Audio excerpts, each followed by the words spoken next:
Hey guys, क्या हाल चाल। Welcome back to our channel. आज आईसीआई ने अपने सीए इंटरमीडिएट और सीए फाइनल का रिजल्ट अनाउंस कर दिया नवंबर 2023 का। सुबह से काफ़ी सारे मैसेजेस आ रहे हैं, काफ़ी सारे कॉल्स भी आए। एक एक को मैं नहीं ले पाया, एक एक को मैं आराम से अब बैठकर, मैं अभी क्लासेस से फ्री हूँ तो अभी आराम से बैठकर एक एक मैसेज को रिप्लाई करूंगा। बट इस वीडियो के माध्यम से मैं पहले तो उन सारे बच्चों को कॉन्ग्रेचुलेट करना चाहता हूँ जिनका आज रिजल्ट पॉजिटिव रहा, जिनका आज क्लियर हो गया। Many many congratulation from all of us at AVG academy. But इस वीडियो में मैं उन बच्चों के साथ नहीं बात करूंगा जो क्लियर कर चुके हैं। बात करेंगे उन बच्चों के साथ जिनका आज क्लियर नहीं हुआ, जिनका आज रिजल्ट पॉजिटिव नहीं रहा। उनके साथ डिस्कस करेंगे कि इस समय वो कैसे फील कर रहे हैं।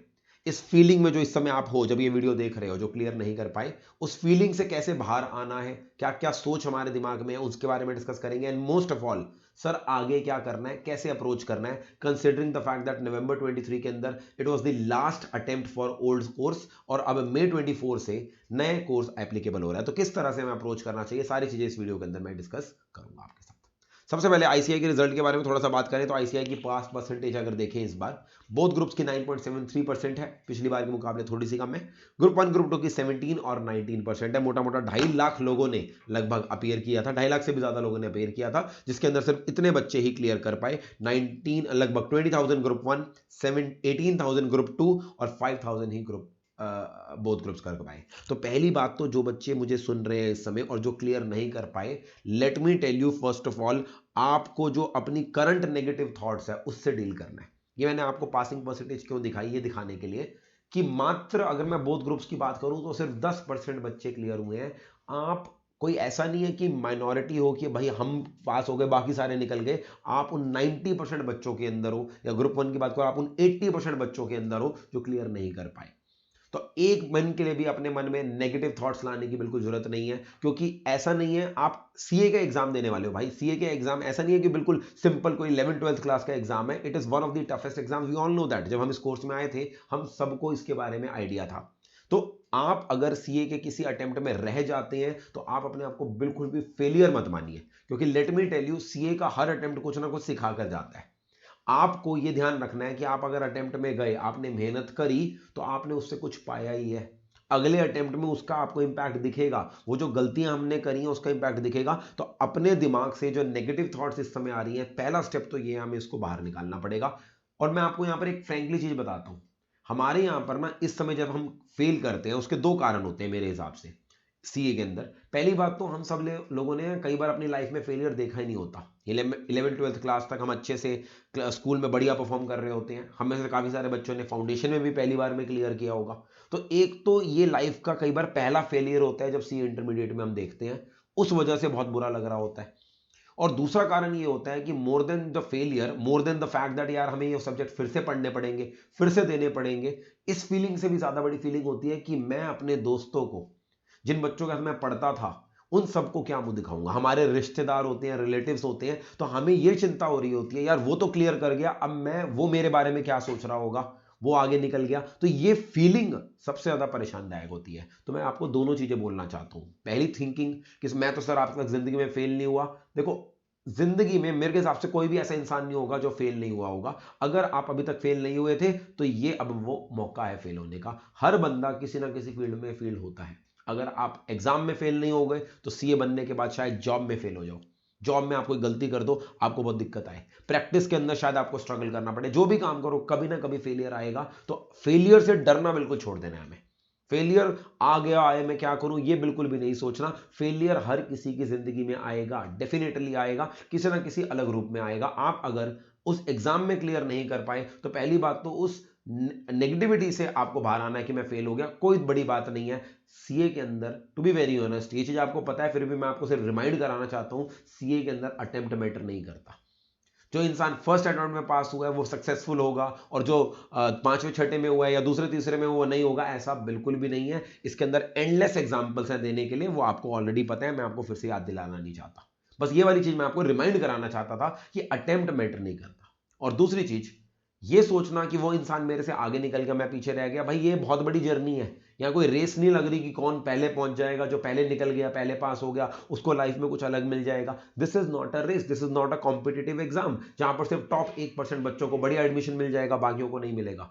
At the end of the day अगर हम अगले अटेम्प्ट में भी क्लियर करते हैं, हमारी वैल्यू उतनी ही होने वाली है। बस ये दो चीजों को दिमाग में सेट करिए और ये नेगेटिव थॉट्स अपने आप चली जाएंगी। किसी के बारे में सोचने की जरूरत नहीं है कि वो मेरे बारे में क्या सोचेगा क्या नहीं सोचेगा, सब कुछ दिमाग से निकाल दो। सिर्फ फोकस करना है कि मेरे से कहां पर गलती रहेगी।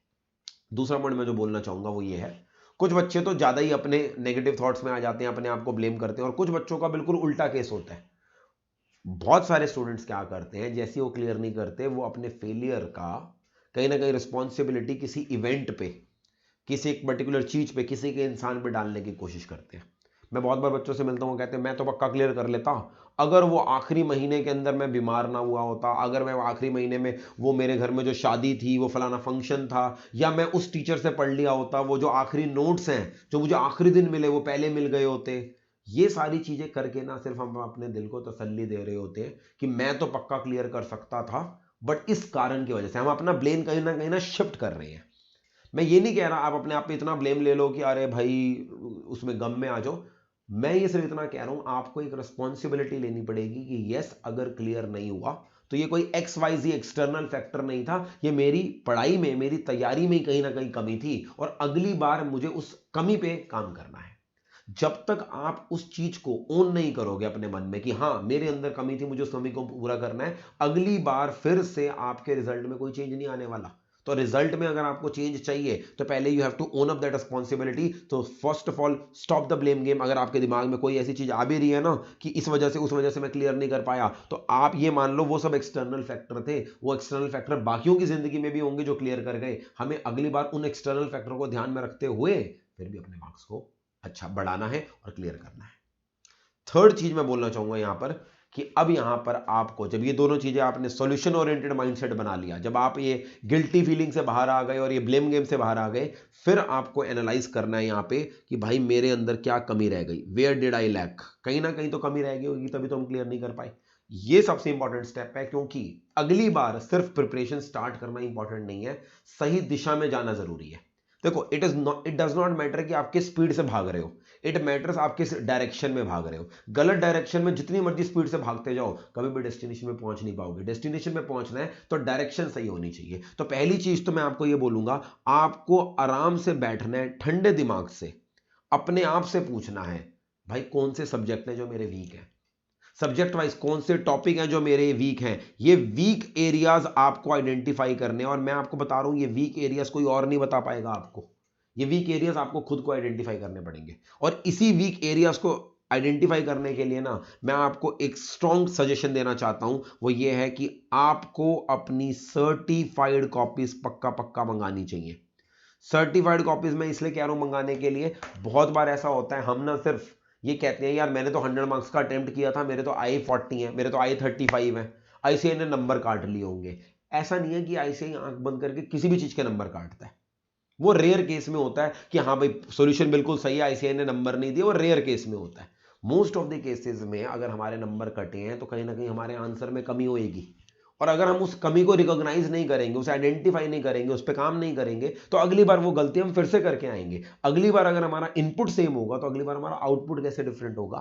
तो अगर आपको कुछ सच में चेंज करना है ना, तो अगले 2-3 दिन में सिर्फ भागने से अच्छा कि एकदम फिर से शुरू हो जाओ, शेड्यूल बना लो 12 घंटे का, 13 घंटे का।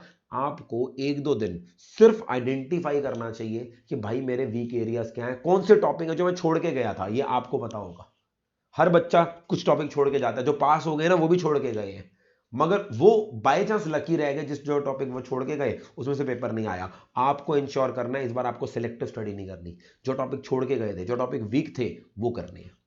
अगर आपका अटेम्प्ट करने में आपको लग रहा है दिक्कत आ रही है, तो क्वेश्चंस अटेम्प्ट करने हैं, टेस्ट देने हैं इस बार। तो ये सारा कुछ जो आपके वीक एरियाज है ना, जब आप सर्टिफाइड कॉपी मंगवाओगे और चेक करोगे, एक तरह से पूरा आईना आपके सामने आ जाएगा, आपको अपनी सारी दिक्कतें दिख जाएंगी। और सर्टिफाइड कॉपी देखने के बाद अपने वीक एरियाज को आइडेंटिफाई करने में दिक्कत आ रही है, तो जिस भी टीचर से, जिस भी फैकल्टी से आपने वो सब्जेक्ट पढ़ा है, उन्हें कॉन्टैक्ट कीजिए, वो आपकी हेल्प करेंगे ये बताने में कि कहां कमियां रह गई थी, and then only you can work on that weak areas.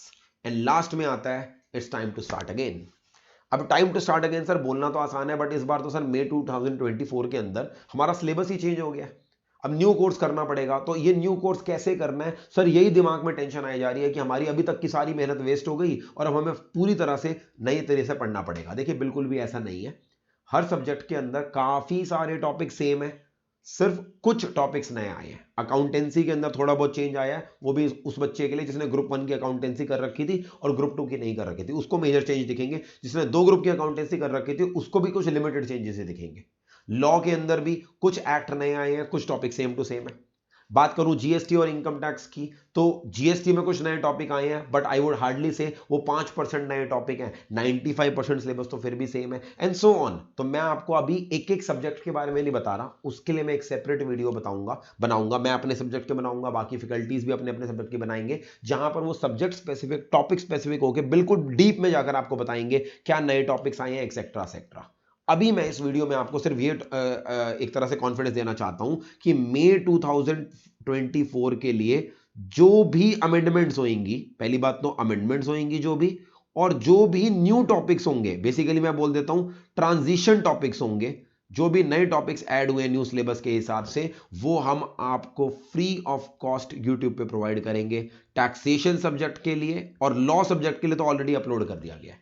Accountancy के बारे में एक बार दीपक सर आपको यहां पर हमारे चैनल पे बताएंगे, धीरे धीरे बाकी सब्जेक्ट भी बताएंगे, बट मैं अपने सब्जेक्ट के बारे में और साहिल सर के सब्जेक्ट में मैं आपको बता रहा हूं, फ्री ऑफ कॉस्ट वो सारे टॉपिक्स आपको प्रोवाइड किए जाएंगे। और ना सिर्फ वो टॉपिक्स, पूरे पूरे डिटेल में टॉपिक्स तो प्रोवाइड करेंगे ही करेंगे। लगभग मैंने एस्टिमेट किया टैक्सेशन का लगभग 25 घंटे का कंटेंट होगा, 20 से 25 घंटे, जहां पर मैं अमेंडमेंट्स भी डिस्कस करूंगा, न्यू टॉपिक्स भी डिस्कस करूंगा, वो आपको मिल जाएंगे और अगले कुछ दिनों के अंदर, अभी जनवरी के महीने में ही आपको प्रोवाइड कर दिए जाएंगे। ठीक है जी, उसकी चिंता आप छोड़ दो। और साथ साथ ये जो न्यू टॉपिक्स के बेसिस पे हमारी न्यू रिवीजन वीडियोस होंगी, हमारे बेसिकली मैराथन्स होंगे, और जो नए टेस्ट होंगे वो भी आपको हमारी तरफ से फ्री ऑफ कॉस्ट इसी चैनल पे प्रोवाइड किए जाएंगे। तो ये मेरी तरफ से आश्वासन है कि आप बस अपने माइंडसेट को बदलो और एक सॉल्यूशन ओरिएंटेड माइंडसेट ले आओ।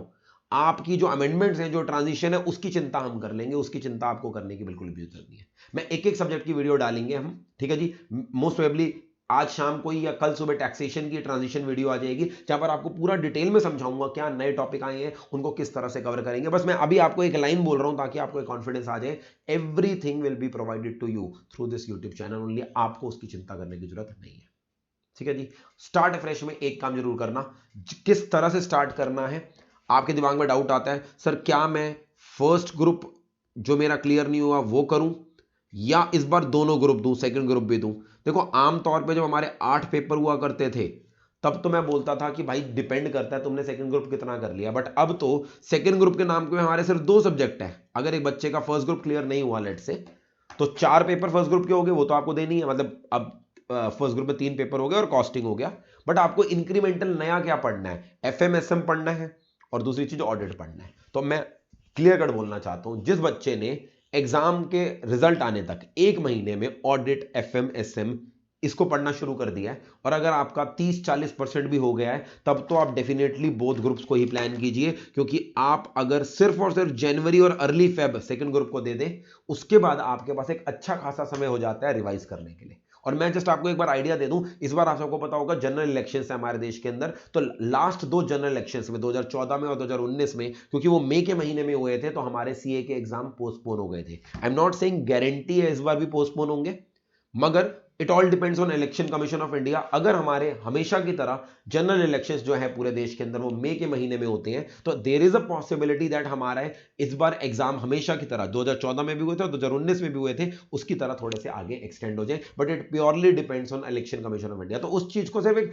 बैक ऑफ द हेड रखिए, उसको अपना पूरा मेयर गाइडिंग फैक्टर मत बनाइए। बट मैं ये कह रहा हूं कि अगर ऐसा होता है तो हमें कुछ एक्स्ट्रा डेज मिल जाएंगे पढ़ाई करने के लिए। तो अभी तो आपने अगर ग्रुप 2 की तैयारी कर रखी है, आप जनवरी के महीने में और अर्ली फेब में उसको साथ साथ खत्म कीजिए, और अपने ग्रुप 1 में कोई भी एक सब्जेक्ट रिवाइज करना शुरू कर दीजिए।